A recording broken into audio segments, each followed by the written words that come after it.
Bisa nggak? Nah, bisa. Oke. Bismillahirrahmanirrahim. Assalamualaikum warahmatullahi wabarakatuh.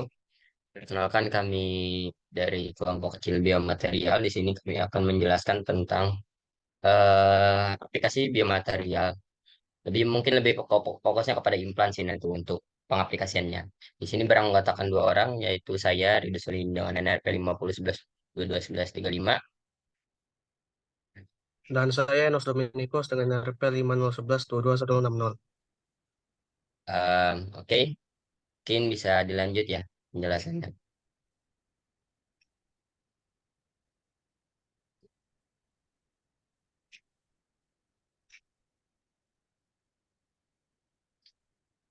Oke, mungkin untuk eh, outline itu ada definisi dan ruang lingkup, contoh aplikasi, proses pembuatan dan karakterisasi pengujian.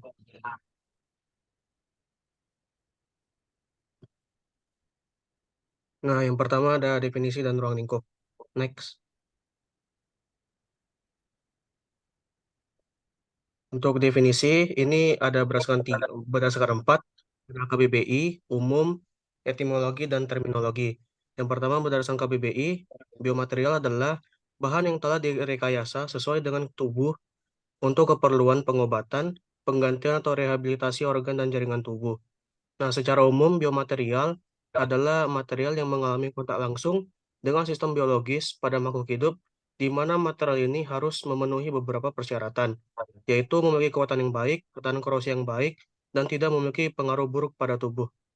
Next.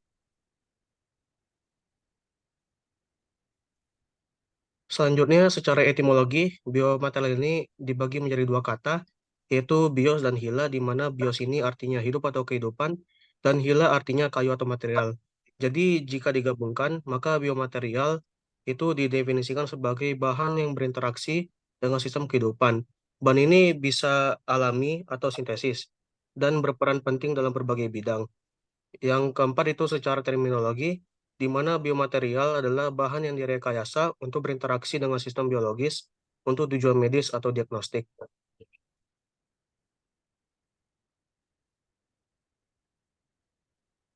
Nah, yang kedua nih untuk ruang lingkup.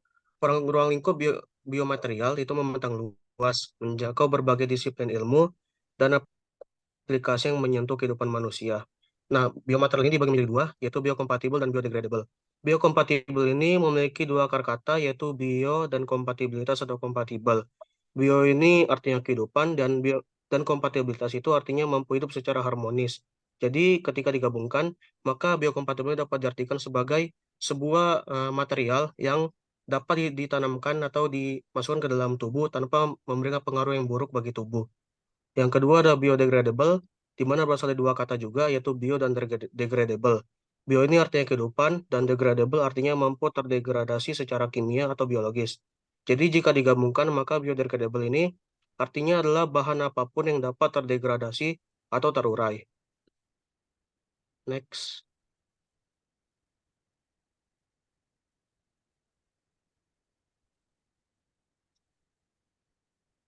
Selanjutnya akan dijelaskan secara lebih rinci terkait biokompatibel dan biodegradable. Yang pertama, sini ada biokompatibel, yaitu memiliki tujuan untuk menggantikan atau memperbaiki jaringan atau organ yang rusak. Yang kedua, mengantarkan obat atau terapi ke lokasi tertentu dalam tubuh. Yang ketiga, membantu regenerasi jaringan. Dan yang keempat, memantau fungsi biologis. Nah, faktor yang mempengaruhi dari biokompatibel ini, itu yang pertama ada komposisi kimia, di mana komposisi kimia ini jenis atom dan molekul yang menyusun biomaterial dapat mempengaruhi interaksi dengan jaringan dan sel. Yang kedua ada struktur fisik, di mana permukaan biomaterial, porositas, dan sifat mekaniknya dapat mempengaruhi respon jaringan dan potensi infeksi. Yang ketiga ada proses manufaktur, yaitu teknik yang digunakan untuk membuat biomaterial dapat mempengaruhi kemurnian, konsistensi, atau sifat permukaannya. Yang keempat ada waktu paparan, yaitu lamanya waktu biomaterial bersentuhan dengan jaringan yang dapat mempengaruhi tingkat keparahan reaksi yang mungkin terjadi. Yang kelima, lokasi implantasi, di mana respon tubuh terhadap biomaterial dapat berbeda tergantung pada lokasi implantasi, seperti tulang, otot, atau jaringan lunak. Next.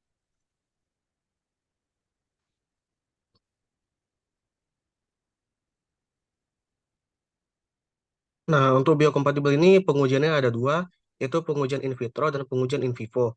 Pengujian in vitro ini digunakan untuk menilai respon sel terhadap biomaterial seperti toksisitas, potensi iritasi, dan kemampuan untuk mendukung pertumbuhan sel.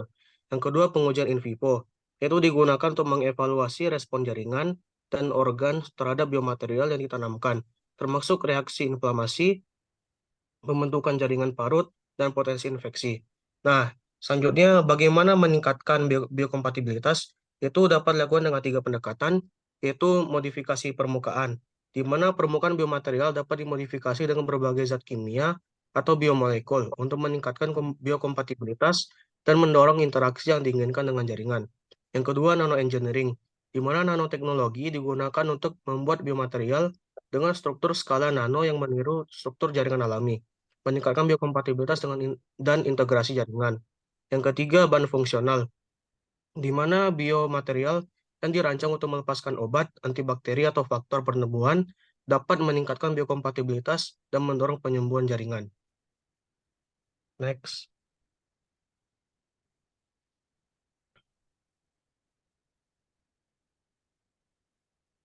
Selanjutnya ada biodegradable. Biodegradable ini dibagi menjadi dua jenis, yaitu alami dan sintesis. Di mana alami ini berarti terbuat dari bahan-bahan alami seperti kayu, kertas, kapas, dan kulit.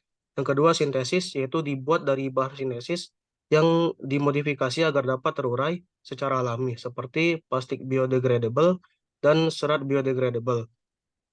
Nah, biodegradable ini memiliki tiga keuntungan. Yang pertama, mengurangi sampah, yaitu di mana material biodegradable membantu mengurangi sampah yang menumpuk di tempat pembuangan akhir atau TPA. Dengan terurai secara alami, material ini tidak mencemari lingkungan dan mengurangi kebutuhan lahan TPA. Yang kedua, menjaga kelestarian lingkungan. Biodegradasi membantu menjaga kelestarian lingkungan dengan mengurangi emisi gas rumah kaca dan pencemaran tanah. Yang ketiga, menyuburkan tanah. Hasil biodegradasi dapat menjadi pupuk alami dan menyuburkan tanah dan meningkatkan kesuburannya. Yang selanjutnya ada faktor yang mempengaruhinya. Ada tiga, yaitu jenis material, di mana struktur kimia dan sifat material mempengaruhi kemudahannya untuk terurai oleh mikroorganisme. Yang kedua, kondisi lingkungan, di mana temperatur, kelembapan, dan pH tanah mempengaruhi aktivitas mikroorganisme dan laju biodegradasi. Yang ketiga, kadar mikroorganisme, di mana jenis dan jumlah mikroorganisme yang ada di lingkungan mempengaruhi proses biodegradasi. Next.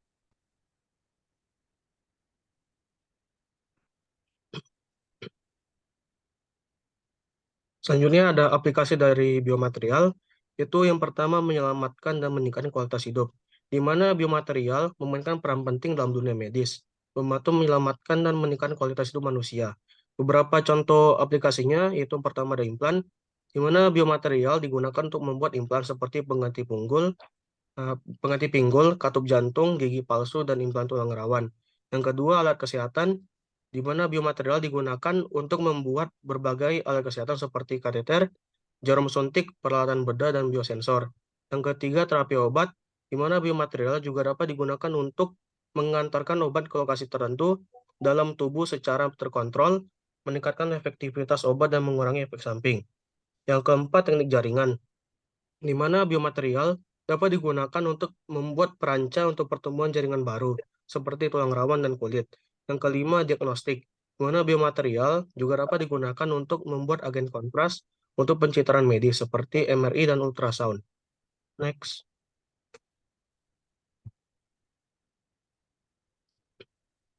Untuk aplikasi selanjutnya, itu biomaterial juga dapat membuka peluang baru dalam bidang rekayasa jaringan dan regenerasi. Para ilmuwan menggunakan biomaterial untuk merangsang pertumbuhan jaringan baru dan memperbaiki kerusakan jaringan yang disebabkan oleh beberapa penyakit, yaitu seperti penyakit jantung, di mana biomaterial digunakan untuk membuat perancang untuk pertumbuhan jaringan jantung baru, berpotensi membantu pasien dengan gagal jantung. Yang kedua, ada juga penyakit tulang, di mana biomaterial digunakan untuk merangsang pertumbuhan tulang baru pada kasus patah tulang atau osteoporosis. Dan yang ketiga, penyakit kulit, di mana biomaterial digunakan untuk membuat perban yang dapat meregenerasi kulit yang rusak akibat luka bakar atau cedera. Next.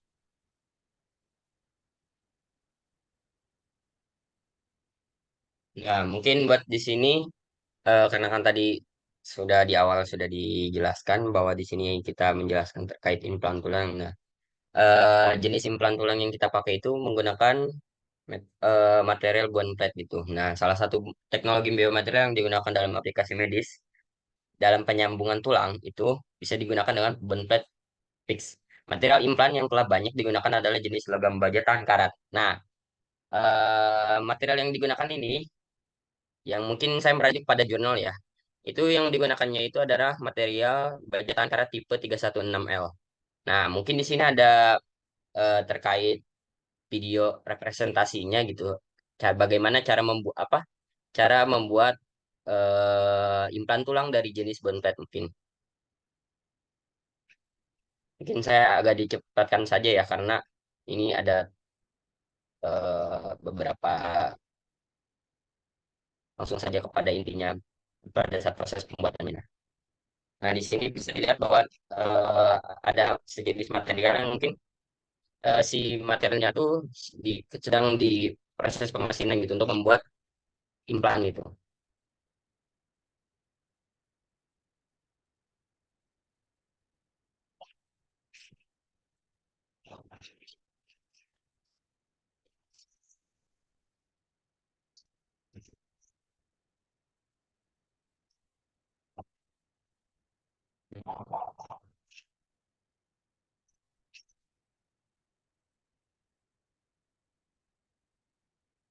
Nah, ini mungkin sedikit videonya saja ya. Saya lanjutkan lagi terkait presentasinya.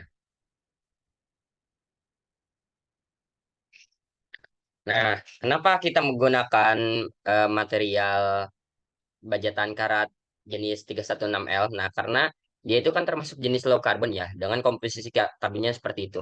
Kayak karbon yang di bawah dari, kurang dari 0,3 dan sejenis lainnya.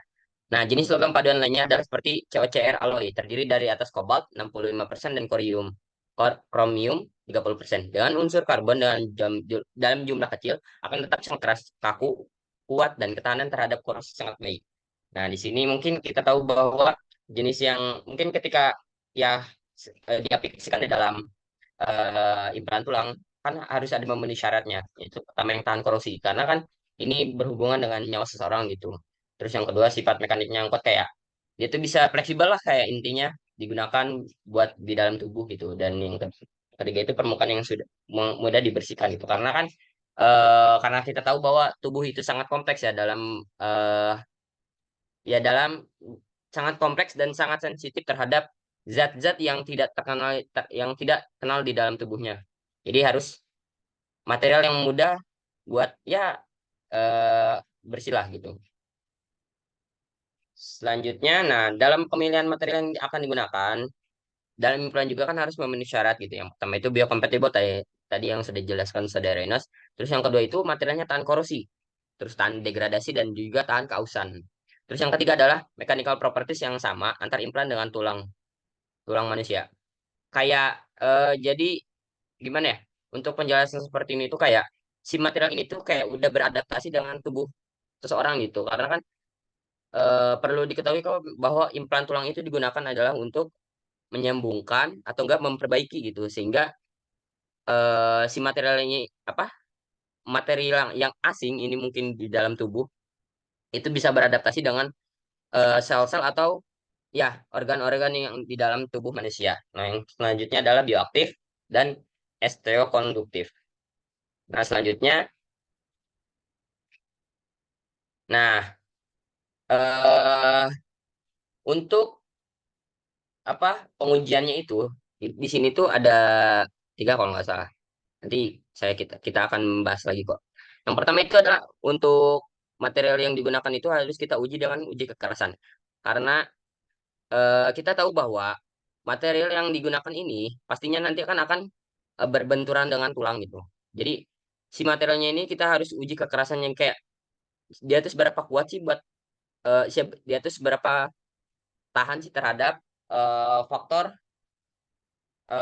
apa faktor kekuatan dia terhadap material yang digunakan ketika dalam implan tubuh itu dia bisa beradaptasi sampai mana gitu. Nah, faktor yang bisa digunakan itu dengan menggunakan uji kekerasan Brinell yang dilakukan untuk mengetahui pengaruh perlakuan panas serta variasi peningkatan terhadap nilai kekerasan dan spesimen asli yang diuji dengan meliputi proses yang pertama itu counting, mounting, cutting, mounting, grinding, polishing, dan etching. Ya mungkin ini juga sudah dilakukan gitu ya. Eh, Proses ini pada saat ujian, pada saat praktikum kemarin di perlakuan panas. Proses manufaktur, sorry. Nah, terus selanjutnya itu ada dua, yang kedua itu adalah proses pengujian korosi menggunakan CMS atau Corrosion Measure, Measure System. Nah, proses ini bertujuannya untuk mengetahui ketahanan korosi, laju korosi material logam dalam lingkungan fluida berupa larutan sintetik plasma darah. Karena kan si material ini kan akan berhubungan banget gitu ya dengan tulang dan darah gitu. Nah, ya pada hasil pengujiannya itu kita tahu bahwa di sini tuh dikasih dua perlakuan gitu. Yang pertama ya, dikasih dua spesimen. Yang pertama itu blood bond plate yang masih baru gitu. Yang kedua itu yang sudah terpasang. Nah, pada hasil pengujian kekerasan itu diketahui bahwa bond plate yang A itu memiliki nilai kekerasan yang lebih tinggi daripada bond plate yang B. Tuh. Karena kan materialnya juga baru kan. Jadi ada mengalami ibaratnya kayak mengalami degradasi ketahanan materialnya gitu, ketahanan sifat mekaniknya. Nah, pada hasil pengujian korosi itu kita dengan menggunakan metode tadi CMS terhadap bonpet bahwa diketahui bonpet A mempunyai laju korosi 0,8 0,8 dan bonpet B mempunyai laju korosi dengan 1,15. Bonpet A laju korosinya lebih rendah karena unsur nikel yang lebih tinggi dibandingkan bonpet B. Unsur nikel tersebut memiliki karakteristik yang kuat, tahan panas dan tahan karat. Nah, mungkin di sini kita menggunakan beberapa sumber jurnal juga ya yang kita ambil dari buat untuk presentasi ini. Yang bisa dilihat di sini kita menggunakan ada 6 referensi yang kita gunakan.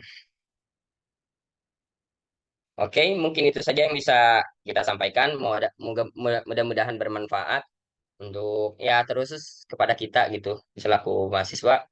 Mungkin sampai sini. Terima kasih. Assalamualaikum warahmatullahi wabarakatuh.